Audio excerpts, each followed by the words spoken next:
Conscious Leadership Podcast, the human side of leadership, where consciousness meets practical business leadership.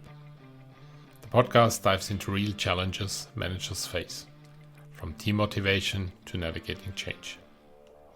Discover actionable insight, proven strategies, and inspiring stories to help you lead with clarity, authenticity, and impact.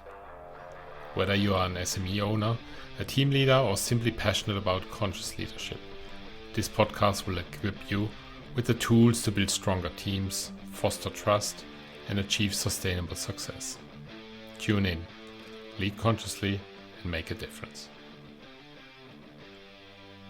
Hello, and welcome to another episode of the Conscious Leadership Podcast. I'm your host, Boris Nedved. And today I want to explore with you one of, from my perspective, the most powerful and essential shifts in a modern leadership: the transformation towards a human-centric leadership model. I want to build upon my chapter 3 of my book, Human-Centric Business, to explore what it really means to lead with the individual in mind. Not just managing the task, but to nurture the people behind the roles, behind the jobs, behind the positions. It's about seeing your team not as a resource to manage, but as a dynamic individual with unique potential strengths and aspirations, the people who they are. We'll not only talk about concepts, I'll bring in real examples, case studies, and practical strategies for you to apply immediately. Let's face it, the old command and control leadership model simply doesn't work anymore. As we enter into this new era where personalization, individuality drive engagement and performance, we need leadership styles that reflect these priorities. Leaders of today and tomorrow must embody inclusivity, empathy, and support as core leadership competencies. Human-centric leadership starts with self-awareness. Before we can lead others, we must know ourselves, our own strengths, biases, and behaviors. And once we are grounded in that self-awareness, we can begin to recognize and nurture the strengths and motivations of our team members. And this isn't just a feel-good principle. Gallup's workplace research shows that teams led by self-aware, strengths-focused managers are 21% more profitable and 17% more productive than their peers. Leadership today isn't about knowing all the answers, it's about knowing your people. And in practice, this means creating an ecosystem where feedback loops are open, dialogue is consistent, and individual contributions are not only acknowledged, but actively celebrated. It requires leaders to create personalized development plans, align individual goals with organizational strategies, and provide tools and opportunities tailored to how each person works best, each individual works best. Inclusive leadership isn't just a buzzword. It's the heart of human-centric leadership. It's about valuing diverse perspectives, creating a safe space for authentic communication, actively listening and checking our own biases, and elevating all voices, not just the loudest.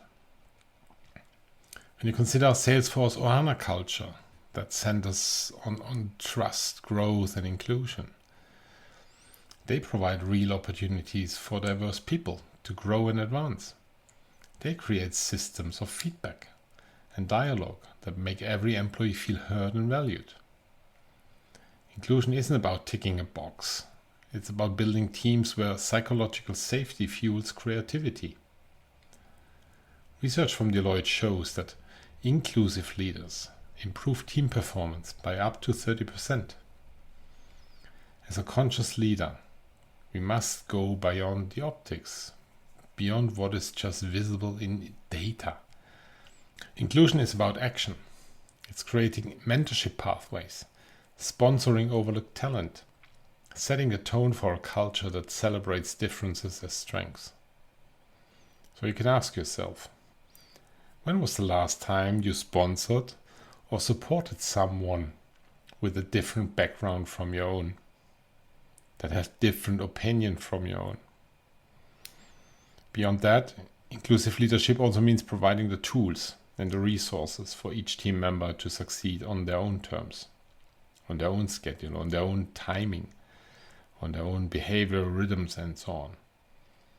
This includes recognizing and addressing systemic barriers, offering flexible work arrangements wherever necessary, and ensuring every team member has access to growth opportunities. Self-awareness, empathy, social skills are no longer optional. They are the backbone of effective leadership.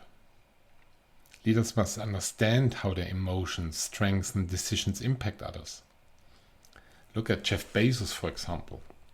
He frequently reflects on how his actions shape Amazon's culture and trajectory. That's self-awareness. Think of Satya Nadella, the CEO of Microsoft, whose leadership is deeply rooted in understanding his people. His focus on empathetic leadership has led to profound cultural transformation and record innovation. And Indra Nooyi has demonstrated how strong interpersonal skills can unite organizations around common goals and drive global success. Emotional intelligence builds trust, loyalty, and alignment. It's the emotional glue that binds diverse people into high-performing teams. According to Talent Smart, leaders high in emotional intelligence reduce turnover by up to 63%. That's quite an outstanding number. So as a pro tip, start to make empathy part of your leadership practice. Start one-on-ones.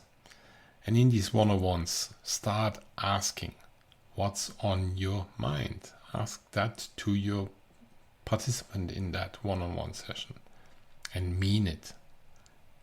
In a world of increasing complexity, the ability to read the room, to read the opposite party, adapt communication styles, regulate emotional responses becomes not just a leadership advantage, it's the necessity. It's what's expected from your team members, what they expect from you as a leader. And the shift from supervisor to mentor is real. Such a developmental focused leadership is about giving regular constructive strengths-based feedback. Tell them what they are good at. Guiding and coaching your employees and your team members toward their aspirations. What do they want? How can they best contribute with that to the team?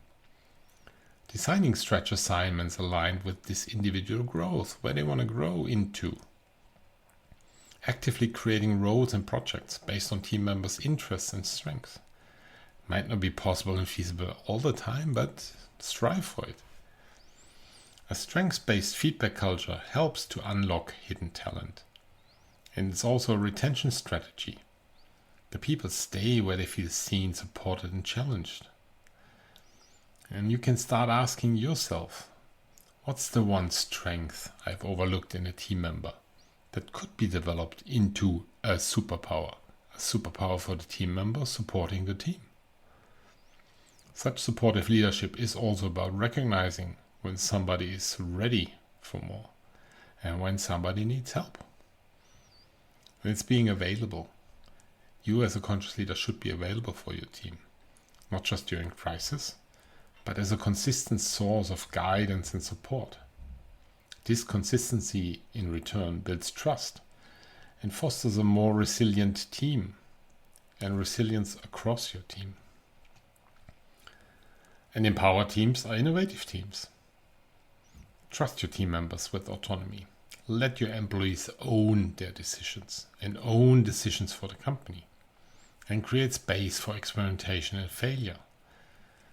According to available information on the internet, Netflix is a model of this philosophy. Their freedom and responsibility culture grants significant decision-making power at all levels. This drives innovation and fosters ownership and loyalty. And from my perspective, this model is scalable. Empowerment increases agility in fast-growing teams and organizations. When people are trusted, they rise to the occasion. Importantly, when delegation aligns with the individual's strengths and career goals, it transforms from a task assignment into a development opportunity. Here my next challenge to you. What can you delegate this week that will stretch one of your team members? As a leader, you should model flexibility. Revise your strategies in response to new data. Show and encourage experimentation and learning from failure. Support flexible work arrangements. Be yourself a flexible work arrangement. Invite input and ideas from all levels. During the pandemic, companies like Buffer thrived because they had built flexibility into their culture long before it was necessary. So consider flexibility not being about remote work. It's a mindset thing. It's a mindset that drives responsiveness and innovation. And you cannot enforce it. You can live it. So here's a question again for your self-reflection. How rigid are you in your expectations?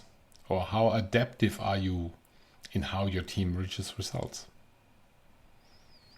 By embracing change instead of resisting it, you as a leader can foster resilience. Prepare your teams for uncertainty. Give them a space of safety and belonging. And ensure long-term relevance in a rapidly evolving business environment. People don't necessarily do what you say. They do what you do. They mirror you.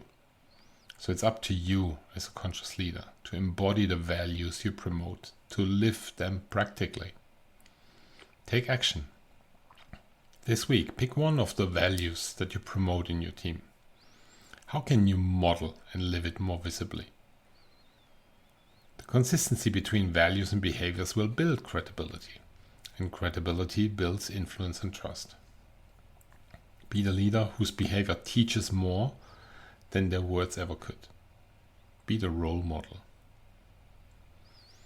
So let's recap the key elements of human-centric leadership. Adaptive leadership. It's an adaptive leadership model. Staying responsive to change. Being flexible. Empower autonomy. Trust your employees to lead and decide within their roles. Don't micromanage them. Align your visions. Ensure everyone contributes to the broader mission and vision statement. Live personalized communication. Meet your people where they are. Talk to them how they are and who they are. And give individualized feedback to support their continuous growth. Develop focused mentoring. Guide and steer your people based on the strengths and potential. And frame the development around that. And use your emotional intelligence to lead from empathy and connection. And be self-aware. What are your emotional things that you have in you, intrinsically in you? All of this is for me the toolbox of the modern conscious leader. And you can use it with intention. Here are my final thoughts. Human-centric leadership is not a trend. It's a transformation that has happened already, that started, that is in full swing. And it's a call to lead not from hierarchy, but from humanity, from being a human. To know our people, to know and grow our people, our team members. We create environments where potential thrives. And you can ask yourself, am I leading with empathy or efficiency? Do I empower or micromanage? Is my leadership aligned with the future my people want to help build? If you're ready to elevate your leadership style and bring more humanity into your organization, let's talk. Connect with me on LinkedIn, visit humaninthecenter.com, my homepage, and reach out. I'm here to assist you and guide you. I have just a discussion on what I see and what you see and find a common ground. Sometimes just a call to connect with people, to get new and different ideas. So I hope you enjoyed the session. Until the next time, stay intentional, stay conscious, and keep leading with purpose.